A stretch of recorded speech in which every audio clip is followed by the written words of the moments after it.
Olá, bem-vindo. Chegou o momento de encerrarmos a nossa temporada. Hoje é o nosso último encontro apresentando a família à luz da Bíblia, na temporada à luz da Palavra de Deus, à luz da Bíblia. Foi muito bom estar com você aqui e a gente vai apresentar hoje para você o último tema falando sobre o amor, a essência de tudo, o cuidado de Deus e o básico, o início de tudo com relação à família, com relação ao matrimônio, casamento e relacionamento com os filhos também.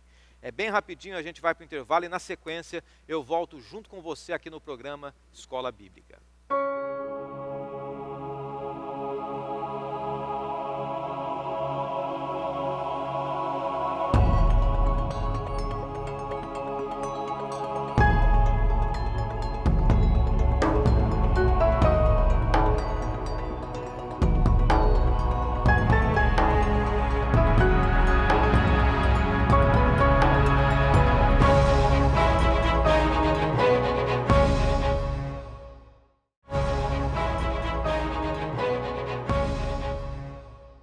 Agora sim, definitivo aqui no programa Escola Bíblica, para você de todos os cantos do Brasil, para você do Sul, do Sudeste, do Centro-Oeste, do Nordeste e do Norte também do país. E por falar em Norte, nós gravamos essa temporada aqui na Comunidade Ser, da Igreja Adventista do Sétimo Dia, aqui em Manaus, nessa bela igreja, nesse lugar muito agradável, pessoas queridas, que faz um convite para que você esteja aqui conhecendo também, você do norte do país, de todos os cantos do Brasil ou daqui de Manaus também, tá bom? É com muito carinho que eu encerro essa temporada, convidando você para conhecer esse lugar tão agradável, tão maravilhoso aqui, realmente muito aprazível. Lembrando que semana que vem a gente já volta ao vivo aqui no programa Escola Bíblica com mais uma temporada. Prepara o seu coração aí, porque vai ter interatividade. Eu quero mandar aqueles abraços, você interagindo com a gente, escrevendo, dando a sua opinião, podendo fazer a sua pergunta também. É sempre muito bom a gente ter esse contato com você. E ao vivo isso é possível, a gente vai se falando, vai se conhecendo melhor. E claro, eu vou poder conhecer você através das redes sociais também. Nesse momento eu quero apresentar para você a revista Entre Família. Afinal de contas a gente falou sobre família essa semana e eu quero apresentar para você essa revista que ainda muitas pessoas não pediram. Eu sei que tem gente nova assistindo o programa hoje, quem sabe pela primeira vez também. E nós falamos vários temas essa semana sobre família e agora a gente quer oferecer esse presente para você. Como é que você recebe esse presente? Duas maneiras, muito simples, tá? Manda um WhatsApp para a gente, que é o 12 98244 4449. Você escreve no WhatsApp, salva esse número no seu celular, né? Depois você escreve para a gente dizendo assim: quero receber o Entre Família, quero receber a revista Entre Família aí do programa Escola Bíblica. E a gente vai enviar para você, cadastrar o seu endereço, vai dar tudo certinho, é só encaminhar para a gente também. Ou o telefone 12 21 27 31 21 é outra maneira de você receber esse material. E o interessante é o seguinte, esses dias entrou em contato com a gente aqui alguém e disse assim: pastor, mas é de graça mesmo? E eu fiz questão de responder pelas redes sociais, é de graça mesmo, é um presente da Novo Tempo, graças aos Anjos da Esperança, que são os apoiadores da Novo Tempo, os telespectadores, os amigos que apoiam para que a Novo Tempo permaneça no ar, inclusive o programa Escola Bíblica também.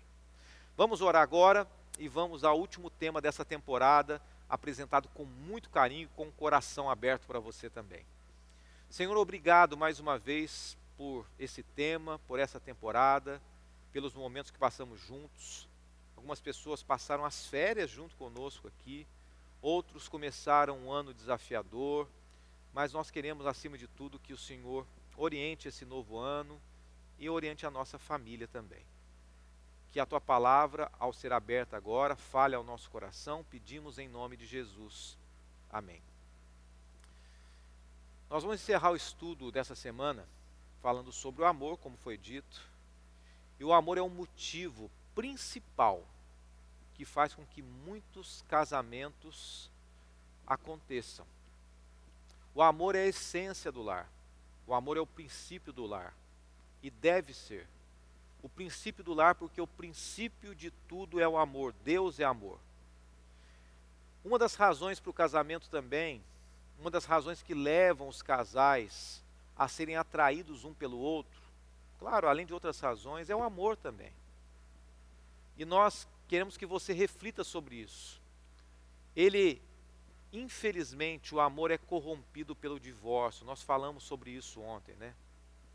Mas será que realmente o divórcio é a última saída? Claro que não, não é a última saída. A frase conhecida como "o amor acabou, não tem volta", é uma frase muito conhecida, muito dita, né? Algumas pessoas dizem assim: olha, não sinto mais nada, o amor acabou, não tem mais jeito. Isso é extremamente comum e tem se tornado cada vez mais comum. Mas a Bíblia, ela tem alguns princípios e alguns conselhos que revitalizam e formalizam e fortalecem o casamento. O que é o amor? Primeiro, para a gente entender como fortalecer o amor, a gente tem que entender o que é o amor. Eu quero mencionar para você 1 Coríntios, é um texto muito bonito. O amor é paciente, é benigno, o amor não arde em ciúmes, não se ufana, não se ensoberbece, não se conduz inconvenientemente, não procura os seus interesses, não se exaspera, não se ressente do mal, não se alegra com a injustiça, mas regozija-se com a verdade. O amor tudo sofre, tudo crê, tudo espera, tudo suporta. O amor jamais acaba, mas havendo profecias desaparecerão, havendo línguas cessarão, havendo ciência passará. Esse é um texto muito forte, um texto importante, maravilhoso. O que é o amor? Uma pergunta difícil essa, né? As coisas mais importantes da vida são as mais difíceis de serem respondidas. O amor não é uma teoria. O amor não é simplesmente um sentimentalismo. Eu gosto de uma frase que eu ouvi certa vez, né? Paixão é diferente do amor. Paixão é igual fumaça, sufoca, depois passa. Aquelas frasezinhas, né? Paixão passa. Existem pessoas que estão apaixonadas aí, dizem que estão amando. O amor é muito mais do que simplesmente um sentimentalismo. O amor é um princípio prático, direcionado a outra pessoa. Nós podemos amar com palavras, com gestos. Eu gosto muito da frase de Charles Swindoll, pastor evangélico, que diz o seguinte: o amor não é amor enquanto não for dedicado a alguém. Ninguém pode dizer que ama se não fizer alguma coisa pelo outro. Sempre que a gente vai no Antigo Testamento, aqui na Bíblia, nós percebemos que o amor é algo que é exercido em favor de outro. Não é um sentimento, não são simplesmente palavras, mas quem ama faz alguma coisa. E mais uma frase, essa está no meu coração e quero repartir com você, né? Uma frase que diz assim: quem ama, não ama por quê, ama apesar de. Ninguém ama porque a pessoa é bonita, porque a pessoa é atraente, porque a pessoa trata bem. Pô, amar quem faz isso é fácil, amar as pessoas maravilhosas. Mas quem ama, ama apesar da pessoa às vezes deixar você triste, apesar dela estar doente, apesar de hoje estarem financeiramente desequilibrados. O amor, ele ultrapassa o sentimentalismo. Os autores Cassey e também Spoo escreveram o seguinte: amar é o primeiro uma decisão, depois uma ação e em seguida um valor. Quando a gente escolhe amar, isso vai sendo construído dentro de nós. O verdadeiro amor nunca é parado, estático, né? Ele é trabalhado, ele executa as coisas para as pessoas, né? Você já ouviu falar das 5 linguagens do amor, né? Quem ama faz algumas coisas para as pessoas. Quem ama elogia, quem ama abraça, toca fisicamente. Quem ama faz as coisas para as pessoas. Quem ama dá pequenos presentes também. É isso. Leia com calma depois, pesquise sobre as linguagens do amor. Sempre que se fala do amor de verdade, se fala de maneira prática.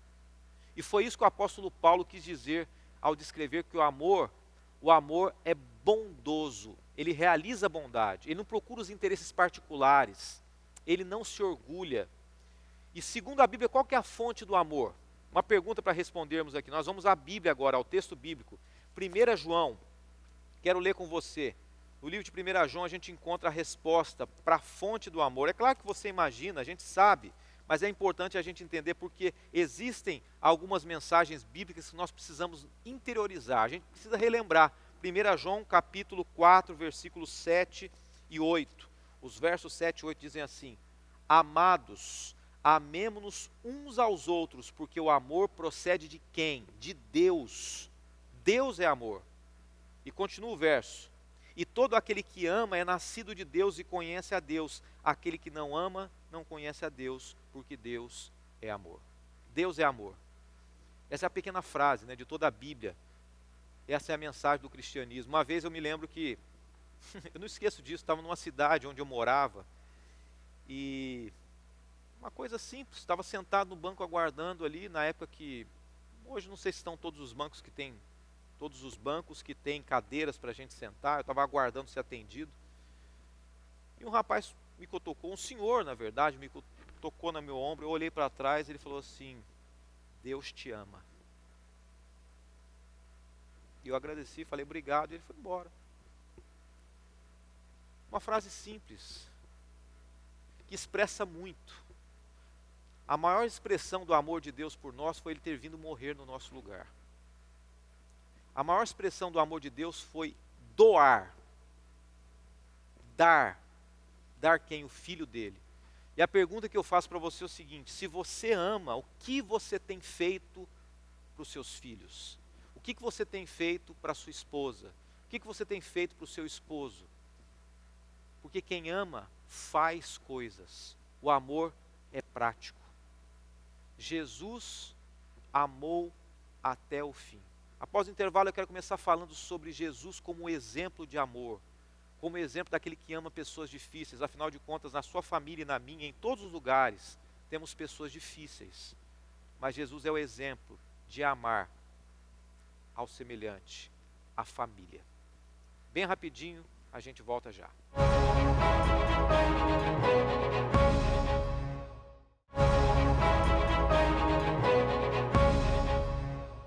Já de volta aqui no programa Escola Bíblica, última parte da temporada, último bloco que a gente está encerrando a temporada à luz da palavra de Deus, né? A família segundo a Bíblia. E claro, a gente falando sobre o amor, a essência de tudo. Falamos sobre vários temas nessa temporada e a gente encerra o 20º programa dessa temporada de período de férias, que muitas pessoas estão aí de período de férias, algumas já encerrando também. Mas que bom que você esteve com a gente, você que pôde parar um pouquinho nesse início de ano. E para você que não conseguiu parar também, que bom que você está com a gente, que bom que você já está começando o ano bem, buscando as coisas de Deus. No bloco anterior eu falei sobre a essência do amor, né? Que Jesus é o nosso grande exemplo. Jesus amou até o último dia da vida dele. E Jesus, ele escolheu conviver com uma família que não era a família natural dele. E essa família que ele escolheu conviver eram os discípulos. Jesus, no momento mais difícil da vida dele, ele estava para morrer na cruz e ele fez a Santa Ceia, ele lavou os pés dos discípulos. E quando a gente começa a analisar os discípulos, a gente vê que eles eram problemáticos, né? Tinha mentiroso, tinha turrão, tinha briguento, tinha medroso. E na nossa família, no nosso lar, tem pessoas que são difíceis. Só que quando a gente vai até a história da Santa Ceia, a história começa relatando que Jesus amou até o fim.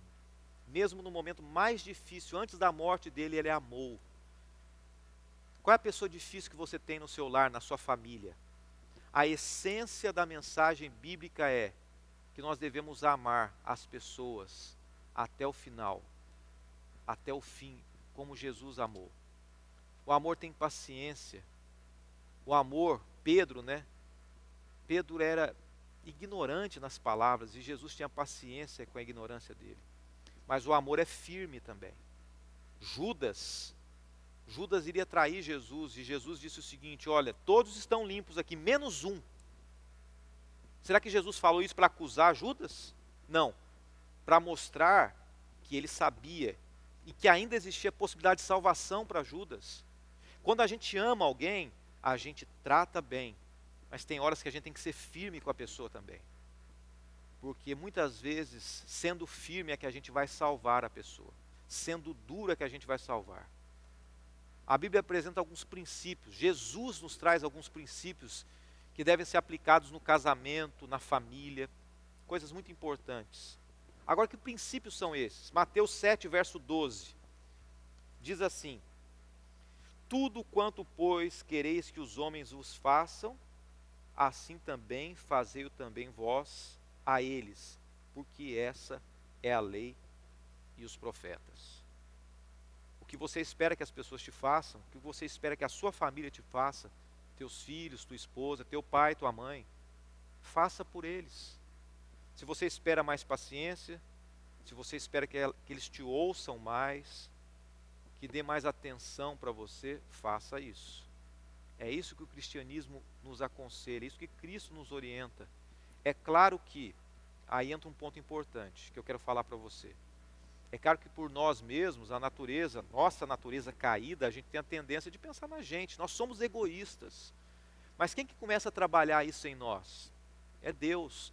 Primeiro a gente busca a Deus e, consequentemente, naturalmente, através do relacionamento com Deus, nós vamos estabelecendo esses princípios dentro de nós e vamos transbordando para as outras pessoas o amor. Porque senão é só retórica, senão são só palavras bonitas, senão é só eu falar para você, faça isso, e falar para fazer é fácil, o difícil é a gente realmente praticar. O princípio apresentado por Jesus é considerado por muitos como a regra de ouro das Escrituras, o amor. E a gente sabe que o contrário do amor é justamente o egoísmo, pensando em si, né? O egoísmo é a base dos maiores problemas conjugais. Ele é especialista, ele é doutor em estragar casamentos, sufocar. Um pastor cristão chamado Jerry McKent, ele diz o seguinte: você nunca estará felizmente casado com alguém até que se divorcie de si mesmo. Casamentos bem-sucedidos exigem a morte do eu. Não quer dizer que você tem que se anular, não é isso. Não é isso que a gente está falando. Que você tem que viver em função do outro simplesmente e se somar a ele, tornar um subordinado dela ou dele, agora ele manda em você ou ela manda em você e tudo é para ele, para ela, para os filhos. Não, claro, você tem que ter seu espaço. Mas enquanto nós estivermos pensando somente na gente, o casamento não pode dar certo. Timothy Kelly menciona também. Ele escreveu de uma forma irônica a realidade de muitos casamentos. Eu quero mencionar a frase dele para você. Casamos porque nos sentimos atraídos por outra pessoa. Acreditamos que ela é uma pessoa maravilhosa.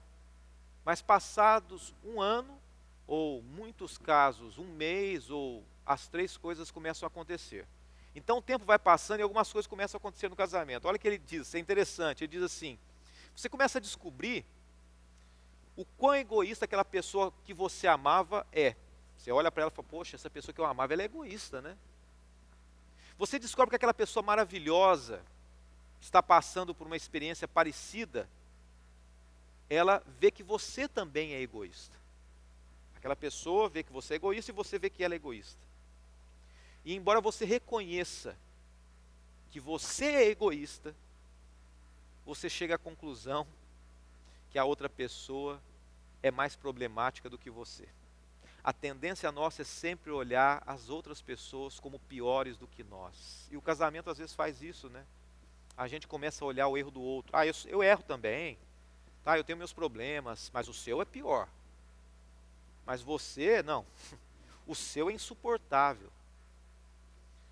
É difícil realmente, sozinho, sem amor, sem a fonte do amor. Eu quero ler para você Filipenses capítulo 2, verso 3. Nada façais por partidarismo ou vanglória, mas por humildade, considerando cada um os outros superiores a si mesmo. Isso é muito difícil dentro do casamento, né? A gente não levantar a nossa bandeira pessoal de partidarismo. Ah, eu que estou certo, você que está errado. É um desafio para todos nós, não é mesmo? Todos os dias nós deveríamos pensar da seguinte maneira. E aí eu me incluo, né? Eu sou casado, você também, quem sabe, tem o seu lar, sua família, as suas dificuldades. O que eu posso fazer para tornar a vida do meu cônjuge, da minha esposa, do meu esposo mais feliz, dos meus filhos? O que eu posso para tornar aqueles que estão ao meu redor de uma maneira mais feliz? E não só pensar nisso, mas começar a executar. A esposa passando a roupa para o esposo levando o lixo lá fora, o esposo elogiando o novo cabelo da esposa, a esposa dizendo, olha, você é um homem guerreiro. Quem sabe também um homem trazendo uma florzinha que encontrou na rua para a esposa. um abraço, um aperto de mão, passeando de mãos dadas, uma carícia. E com o filho estudando, você ao lado dele, filho, parabéns pela dedicação, né? Ajudando nos momentos difíceis, elogiando, no momento difícil que quem sabe é a adolescência, né?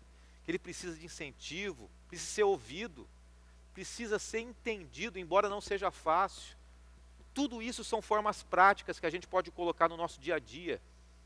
Se a gente fizer isso, a gente vai garantir a felicidade do outro e, consequentemente, a nossa felicidade também. A gente tem que pensar todos os dias sobre isso. Lembre-se sempre do mandamento de Deus: amarás o teu próximo como a ti mesmo. A gente tem a tendência de pensar na gente, né? De amar a gente mesmo, do nosso gosto, da nossa vontade, segundo aquilo que é conveniente para a gente. Eu quero fechar com uma perguntinha para você, antes da gente refletir e fecharmos o tema e a temporada também. De que maneira nós podemos praticar o amor uns com os outros? Gálatas 6, versos 2 até o verso 5. Levai as cargas uns dos outros, e assim cumprireis a lei de Cristo. Porque se alguém julga ser alguma coisa, não sendo nada, a si mesmo se engana. Mas prove cada um o seu labor, e então terá motivo de gloriar-se unicamente em si, não no outro, porque cada um levará o seu próprio fardo. O texto está dizendo, sabe o quê? Que é nossa responsabilidade não viver nesse mundo, viver dentro do lar, buscando os nossos próprios interesses, viver confortavelmente, mas a gente levar o nosso fardo. É difícil às vezes, Deus vai nos ajudar, mas a gente carregar o fardo de outros também, principalmente aqueles que estão dentro do nosso lar. Vamos pensar no casamento, né? Todos nós temos as nossas fraquezas. Naquilo que a sua esposa é fraca, seja você a força dela. Naquilo que seu esposo é fraco, naquele ponto fraco, seja você a força dele. Seus filhos são imaturos ainda, seja você a experiência dele, a maturidade para aconselhar. E entenda uma coisa: nem sempre ele vai entender aquilo que você entende, porque ele ainda não passou por aquilo que você passou. Algumas coisas os filhos só vão entender quando? Quando forem pais, não tem jeito. E Deus tinha paciência com os seus filhos, tem paciência. Jesus tinha paciência com os discípulos, que davam tanto trabalho. Pense nisso, quando um cônjuge seu, quando o seu filho tem que carregar a carga muito grande, seja você aquela pessoa que vai ajudar ele, ela, não importa quem, a carregar isso também. Essa palavra fardo, né, carga, representa muitas responsabilidades da vida, né? Ela inclui várias coisas, inclui sentimentos. Existem sentimentos que muitas pessoas têm sofrido hoje, e você e eu devemos ajudar essas pessoas. Algumas atitudes que elas têm equivocadas, nós devemos ajudar elas. Alguns valores, né, equivocados, e por que não ajudar? O comportamento de algumas pessoas é um comportamento desequilibrado dentro do nosso lar. Com certeza você tem visto isso. Existem pessoas que são emocionalmente frágeis. E eu encerro a mensagem de hoje, a temporada, fazendo um convite para você. Quero sentar aqui e conversar com você. Entre todas as coisas que conversamos aqui, não se esqueça que nós temos um Deus de amor, que tem cuidado de nós. Um Deus de amor que renovou uma aliança conosco. Um Deus de amor que conhece os nossos mais profundos sentimentos. Um Deus que conhece a nossa família, os dramas da nossa família. E Ele está disposto a consertar tudo isso. Um dia Ele vai acabar com todo o mal, com todos os problemas. Mas se nós resolvermos fazer uma aliança com Deus, se nós colocarmos a nossa vida nas mãos dEle, Ele vai trabalhar no nosso coração, nos nossos sentimentos e dentro do nosso lar, dentro da nossa família também. Então faça o seguinte, permita, né? Permita que Deus trabalhe no seu lar, no seu coração, e que você seja um agente do bem, do amor, no seu lar, na sua família, e fora do seu lar e ao redor também. Deus abençoe você. A gente se encontra se Deus quiser, na próxima segunda-feira, com mais uma temporada aqui do Escola Bíblica, ao vivo. Eu espero você interagindo com a gente. Que Deus te abençoe. Não se esqueça, Deus é amor. E Deus espera que você seja o amor dentro do seu lar, dentro da sua família também. Senhor, obrigado por essa temporada, obrigado pelo programa dessa semana. São muitos desafios que nós temos dentro do nosso lar, mas nós queremos colocá-lo inteiramente em Tuas mãos, para a honra e glória do Teu santo nome. Oramos e agradecemos em nome de Cristo Jesus, o nosso Senhor. Amém. Amém.